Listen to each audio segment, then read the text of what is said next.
Good evening friends, welcome back to my YouTube channel Renu Mittal coaching classes. कैसे हैं आप सब? एम रेनू। आज हम करने वाले हैं income tax MCQs, right? Very very important questions. So let's start. Here is the first question. The order of the assessing officer under section 210 subsection 3 requiring the taxpayers to pay advance tax on his current year's income may be passed during the financial year but not later than, right? कि assessing officer के order के according under section 210 subsection 3 जो tax payers को कहते advance tax पे करना होता है on his current years income may be pass during the financial year but not later than, कहते पास होना चाहिए फाइनेंशियल ईयर में बट किससे लेट नहीं हो सकता। 15th of March, last day of January, last day of February and 15th September. So the order of assessing officer under section 210 जो advance tax pay करना होता है वो होना चाहिए from but not later than last day of February, right? So हमारा correct option हो जाएगा option C, that is last day of February, right? Next question.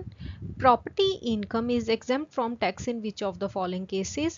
Income from farmhouse, income from property income of political party and property income of trade union and the all of the above. So property income जो होती है वो हमारी exempt होती है from tax in all of these cases, right?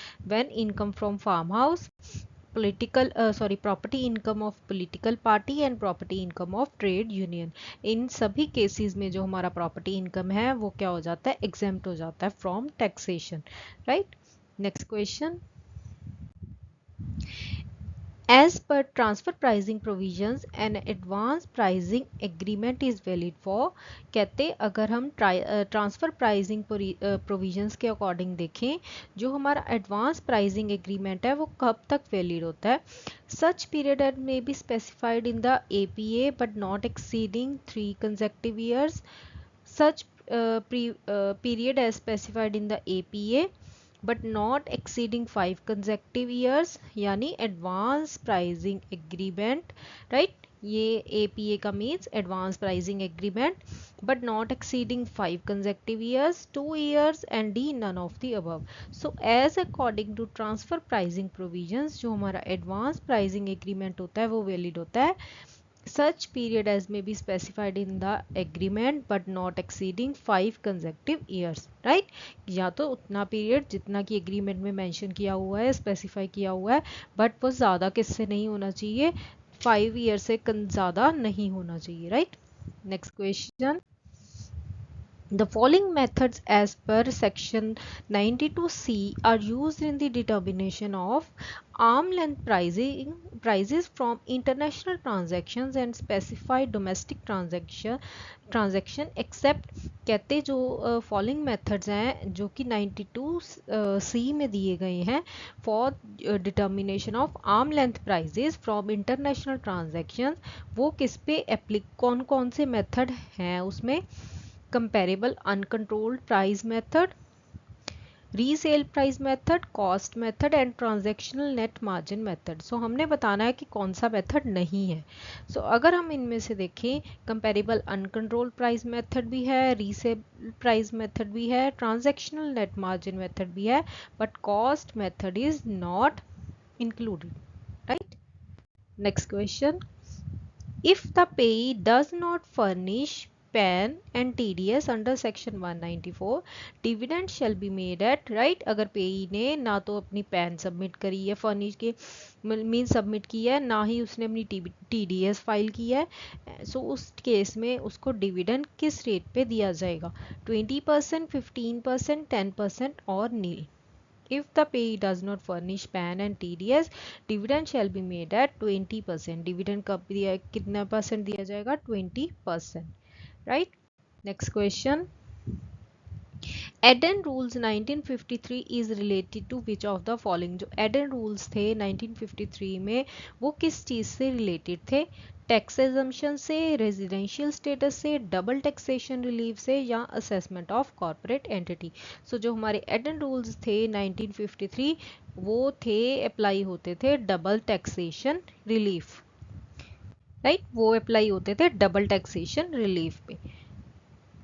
Next question, if an assessee is engaged in the business of growing and manufacturing tea in India, the portion of agriculture income in that case shall be, कहते अगर assessee क्या है business कर रहा है growing and manufacturing tea in India, so जो agriculture income का portion होगा वो कितना होना चाहिए उस केस में, 100%, 60%, 50%, 40%। इन्होंने एग्रीकल्चर इनकम का जो है पोर्शन पूछा है, तो एग्रीकल्चर इनकम हमारी होनी चाहिए 60%, राइट। 40% जो होगी नॉन एग्रीकल्चर मानी जाती है एंड 60% हमारी जो होती है वो एग्रीकल्चर इनकम होती है, right. Next question, which of the following are true in tax planning? It is futuristic in its approach। जो टैक्स प्लानिंग होती है वो फ्यूचरिस्टिक होती है। It has limited scope compare to tax management. The benefits arising from it are limited particularly in the short run, right. कहते जो इससे benefits होते हैं वो शॉर्ट रन में देखें तो बहुत कम होते हैं। Its main objective is to reduce the tax liability. इसका मेन ऑब्जेक्टिव क्या होता है कि हमने अपनी टैक्स लाइबिलिटी को क्या करना है, कम कर रहे हैं, राइट। सो हमने बताना है कि टैक्स प्लानिंग से कौन सी स्टेटमेंट्स क्या है रिलेट करती हैं, right. First, it is futuristic in approach, बिल्कुल बिल्कुल correct. It has limited scope compare to tax management, no, this is not. अगर हम लोग सेकेंड ऑप्शन को एलिमिनेट कर दें देन हमारे पास जो हमारा करेक्ट ऑप्शन है वो क्या है, बिल्कुल आराम से आ जाएगा, यानी option C, that is both first and fourth. The benefits arising from it are limited, particularly in the short run, which is also not correct. Its main objective is to reduce the tax liability. This is correct. So first and fourth statements are correct in tax planning. Next, minimum alternative tax under section 115JB of the Income Tax Act is applicable on, कि जो हमारा MAT है यानी minimum alternative tax है according to under section 115JB, वो किस पे applicable होता है, partnership firm, association of person, certain companies और all types of companies. So जो हमारा मिनिमम ऑल्टरनेट टैक्स है वो अप्लाई होता है on certain companies, not all types of companies. कुछ जो प्रोविजंस होती हैं उन पे ही अप्लाई होता है, right. Next question, which of the following statements are true? A firm or an individual or Hindu undivided family whose books of accounts are required to be audited under section 44AB shall furnish the return of income electronically under digital signature, right। कहते कोई firm है, कोई individual है, कोई HUF है जिनकी books क्या है वो ऑडिटेड होनी चाहिए according to under section 44AB, वो अपनी जो रिटर्न ऑफ इनकम है वो क्या है इलेक्ट्रॉनिकली डिजिटल सिग्नेचर के उसमें फाइल कर सकते हैं। A resident and ordinary resident individual HUF having any assets located outside India or signing authority in any account located outside India shall furnish the return of income electronically with digital signature, right। कहते कोई resident है या ordinary resident है, individual है, HUF है, जिनकी assets क्या है लोकेटेड है आउटसाइड इंडिया और उनकी जो साइनिंग अथॉरिटी है वो कहाँ, वो भी लोकेटेड आउटसाइड इंडिया है, वो भी अपनी रिटर्न क्या है इलेक्ट्रॉनिकली फाइल कर सकते हैं। नेक्स्ट आ जाएगा both are true and A is true while B is false. So हमने बताना है कि इनमें से कौन सी स्टेटमेंट क्या है करेक्ट है। सो अगर हम फर्स्ट स्टेटमेंट देखें, first statement is correct but second statement is not correct, because यहाँ पे क्या है उनकी जो उनकी एसेट्स हैं वो भी लोकेटेड आउटसाइड है और जो साइनिंग अथॉरिटी है वो भी located outside India, so this statement is not applicable. Sir correct option is A is true while B is false.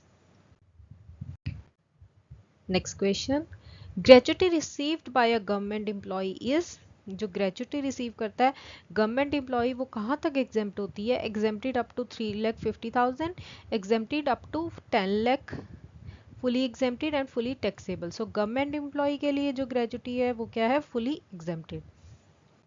Next question,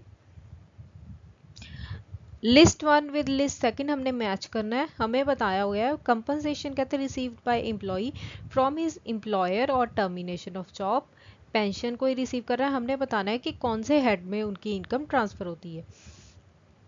pension received by widow of an employee, foreign allowance for rendering services abroad, children hostel allowance. So compensation receive कर रहा है कोई employ from his employer on termination of job, तो ये हो जाएगा इसकी profit in लिeu ऑफ सैलरी, राइट.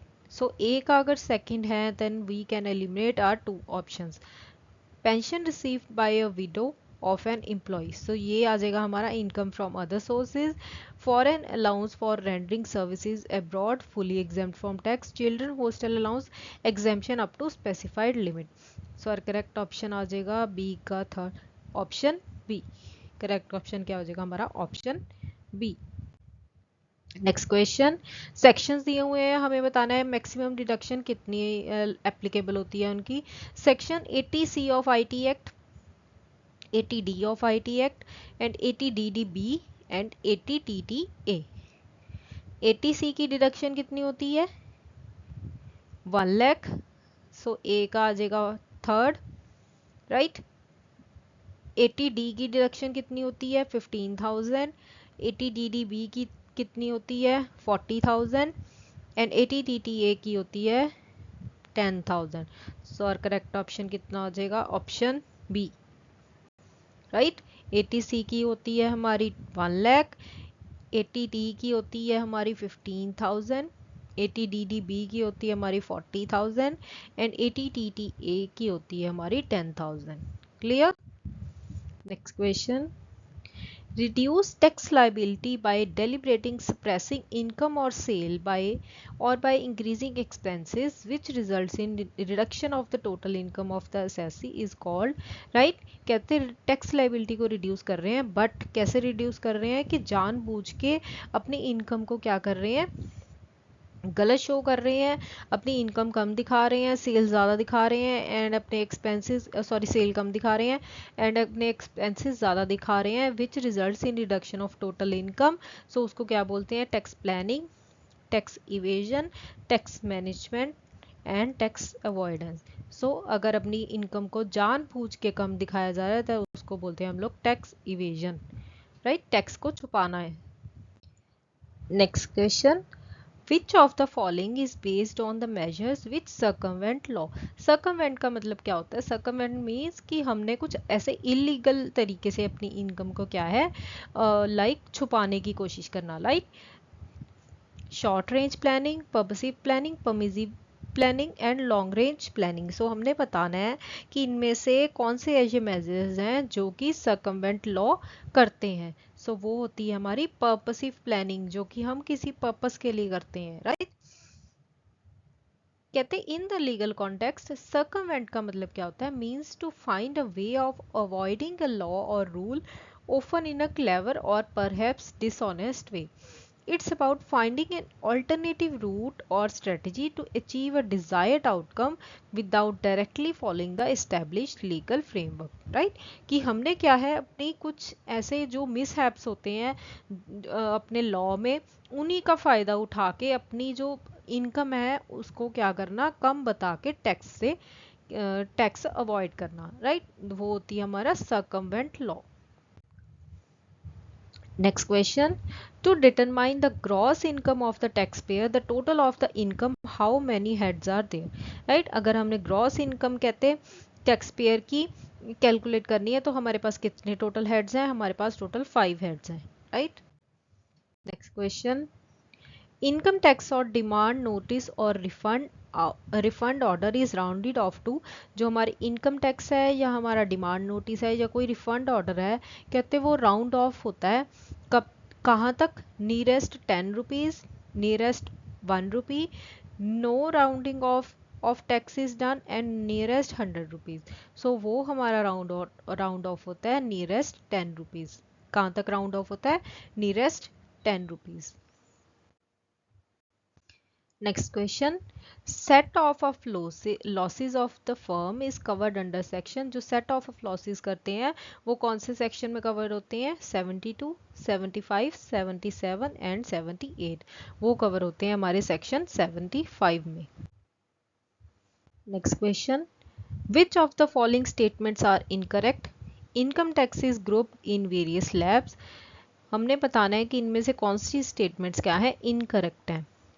कहते हैं income tax is grouped in various slabs, income tax is not charge to progressive rate on increasing slabs of income, a deemed assessee is liable to pay tax on behalf of another person, assessment year begins as on 1st January of every year, certain amount of income tax is exempt from income tax. So अगर आप लोगों को इनमें से कुछ भी नहीं समझ में आ रहा तो आप लोग ध्यान से देखो कि उन्होंने लिखा है असेसमेंट ईयर हमारा बिगिंस होता है 1st January of every year, यानी हमारी जो फोर्थ स्टेटमेंट है वो क्या है, वो तो हमारी इनकरेक्ट है, फोर तो आनी ही चाहिए, राइट। नेक्स्ट कहते हैं income tax is grouped in various slabs, ये तो हमारी करेक्ट है, फर्स्ट हो नहीं सकती, तो ना तो ये हमारा आंसर हो सकता है, ना ये हमारा आंसर हो सकता है, राइट। और ना ही हमारा डी ऑप्शन आंसर हो सकता है, बिकॉज फर्स्ट स्टेटमेंट क्या है, करेक्ट है। सो क्लियरली हमारा आंसर क्या हो जाएगा, option B, that is second and fourth. Income tax is not charged to progressive rates on increasing slabs of income, right? Next question. The amount of interest received from a single post office savings account is exempt from income tax to the extent, कितने amount of interest जो है हमें post office saving account से receive होता है वो कहाँ तक एग्जेम्प्ट होता है, 7,000, 8,000, 3,500 and D none of the above. So जो इंटरेस्ट रिसीव होता है वो होता है हमारा एग्जेम्प्ट अप टू 3,500। क्लियर?